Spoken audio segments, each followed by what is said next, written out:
علماء اکرام، ذوی الاحترام، حاضرین مجلس، حاضرین باوقار، السلام علیکم ورحمۃ اللہ وبرکاتہ۔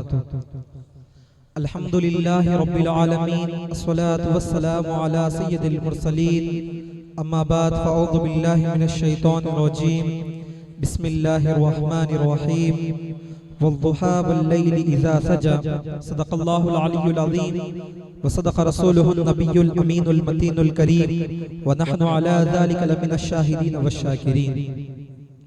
آئیے کچھ عرض و معروف سے پہلے بہتر ہی نہیں بلکہ افضل و اعلیٰ سمجھتے ہوئے گنبد خضراء میں آرام فرمانے والے آقا حضور صلی اللہ علیہ وسلم کی بارگاہ میں ایک مرتبہ باواز بلند درود پاک کا نذرانہ پیش کریں۔ پڑھے باواز بلند: اللہم صلی علی سیدنا شفیعنا احمد نبینا مولانا محمد بارک وسلم صلی اللہ علیہ صلاۃ والسلام علیک یا سیدی یا رسول اللہ صلی اللہ علیہ وسلم۔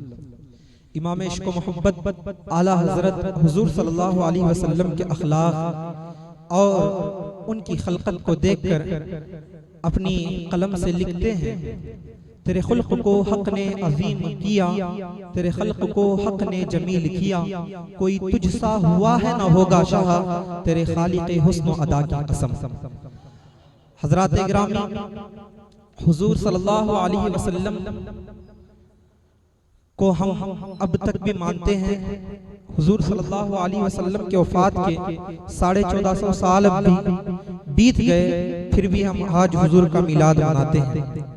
دیکھیے، ایک شخص سے محبت ہونا ہے تو اس کے اندر کئی خوبیاں پائے جانا ہے، جیسے کسی کی آواز سے محبت ہو جاتی ہے، چاہے کسی کی حسن سے محبت ہو جاتا ہے، کسی کے اخلاق سے محبت ہو جاتا ہے، لیکن یہ تمام اخلاقیں یہ حضور کے اندر تھیں۔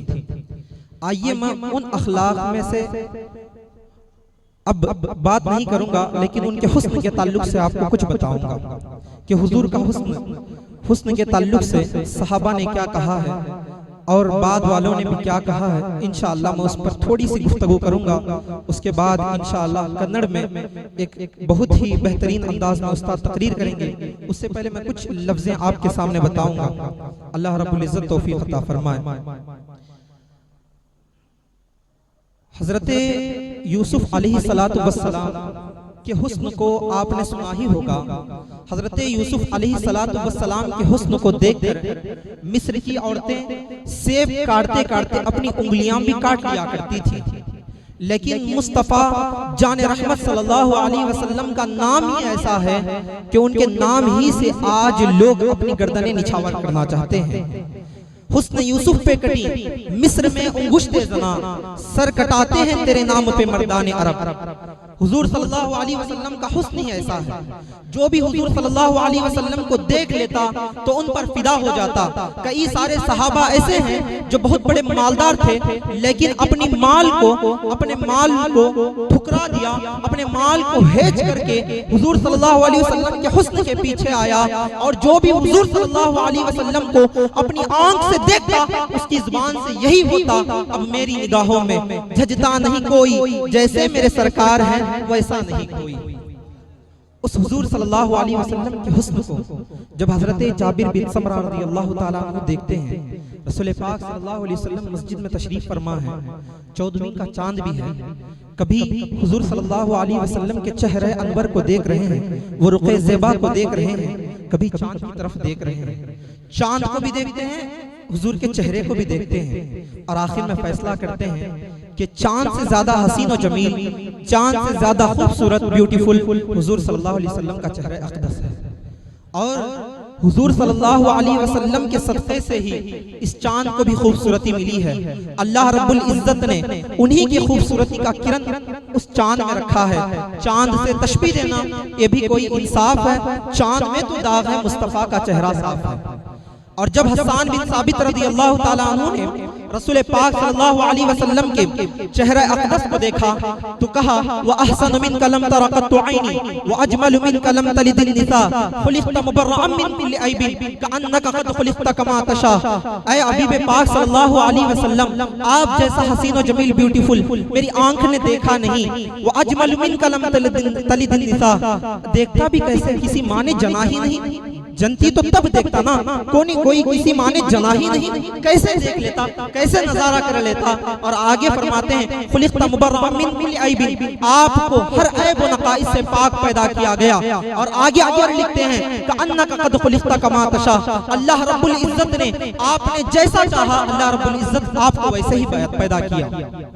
آپ کو بتاؤں کہ آپ کو ایک سوال اور اس کا جواب دیتے ہوئے جاتا ہوں انشاءاللہ العزیز، آپ اس کو یاد رکھیں کہ حضور صلی اللہ علیہ وسلم کو صحابہ نے دیکھا تو کہا آپ جیسا حسین و جمیل خوبصورت کوئی نہیں ہے۔ جب کوئی آ کر دیکھتا تو کہتا آپ جیسا حسین و جمیل خوبصورت کوئی نہیں۔ تو بتاؤ جو شخص حضور کو دیکھ رہا ہے، ہو سکتا ہے کہ اس زمانے میں یا اس ایریے میں یا اس کے علاوہ جو دوسری کنٹری ہیں وہاں بھی حضور سے زیادہ خوبصورت ہو سکتا ہے، لیکن یہ کیسے صحابہ نے اعلان کر دیا کہ حضور سے زیادہ حسین و جمیل خوبصورت نہیں؟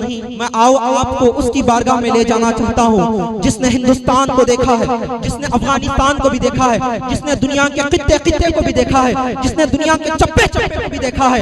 آپ کے دماغ میں سوال پیدا ہی ہو گیا ہوگا کہ وہ عظیم ذات، وہ عظیم شخصیت کون ہے جسے ہم اور آپ طائر سدرہ حضرت جبرائیل امین کہتے ہیں۔ میں نے تخیلات کی دنیا میں حضرت جبرائیل امین علیہ السلام سے عرض کرنے لگا، اے جبرائیل علیہ السلام، آپ نے حضرت آدم علیہ السلام کے جلوے کو دیکھا ہے، آپ نے حضرت یوسف علیہ السلام کی خوبصورتی کو دیکھا ہے، آپ بتائیے آپ نے سب کچھ دیکھا ہے، کس کو زیادہ خوبصورت پایا ہے؟ حضرت جبرائیل علیہ السلام کہتے ہیں قلبت الارض مشارقها ومغاربها فلم ارى مثل محمد، میں نے دنیا کے چپے کو دیکھا، دنیا کے کونے کو دیکھا، لیکن حضور سے زیادہ حسین و جمیل خوبصورت کسی کو نہیں پایا۔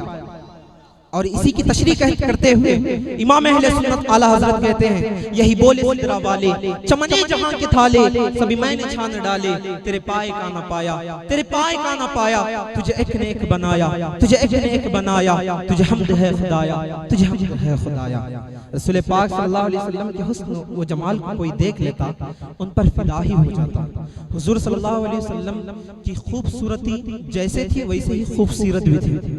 حضور صلی اللہ علیہ وسلم کو ہم جانتے ہیں، مانتے ہیں، لیکن ان کو ہم مانتے ہیں تو پورا ماننا ہے۔ جیسے اسلام میں آئے ہیں تو پورے کے پورے داخل ہو جانا ہے۔ یا ایھا الذین آمنوا ادخلوا فی السلم کافہ، اے ایمان والو اسلام میں پورے کے پورے داخل ہو جاؤ۔ اسی طرح حضور کو مانتے ہیں تو پورے کے پورے ماننا ہے، آدھا ماننے سے کچھ نہیں ہوتا، ماننا ہے تو پورا ماننا ہے۔ حضور نے کیا کہا کہ میرے آنکھوں کی ٹھنڈک نماز ہے، میرے آنکھوں کی ٹھنڈک نماز ہے۔ اگر حضور کو مانتے ہیں، حضور کی خوبصورتی پر جان دینے کے لیے تیار ہیں، وہی اشعار پڑھنے کے لیے تیار ہیں۔ حسن یوسف پہ کٹی مصر میں انگشت زنا، سر کٹاتے ہیں تیرے نام پہ مردان عرب۔ آج آپ بھی مریم نلی کی زمین سے اگر آپ بھی اعلان کرتے ہیں کہ مریم نلی والے بھی حضور کے اس نام پر، حضور کے اس پیغام پر آج ہم بھی سر کٹانے کے لیے تیار ہیں، تو آپ کو مسجدیں بلا رہی ہیں، آپ کو مدرسے بلا رہے ہیں، آپ کو عوام کی خدمت کرنی ہے، اس پر بھی انشاءاللہ کام انجام دیں۔ رسول پاک صلی اللہ علیہ وسلم کے ہونے کے ساتھ ساتھ ان کے ماننے بھی والے ہو جائیں۔ اللہ رب العزت کہنے سے زیادہ سننے میں جو کچھ بھی غلطیاں، خامیاں، لغزشیں، خطائیں اللہ رب العزت اسے معاف فرمائے۔ استغفر اللہ ربی من کل ذنب و خطیئۃ و اتوب الیہ وما علینا الا البلاغ المبین۔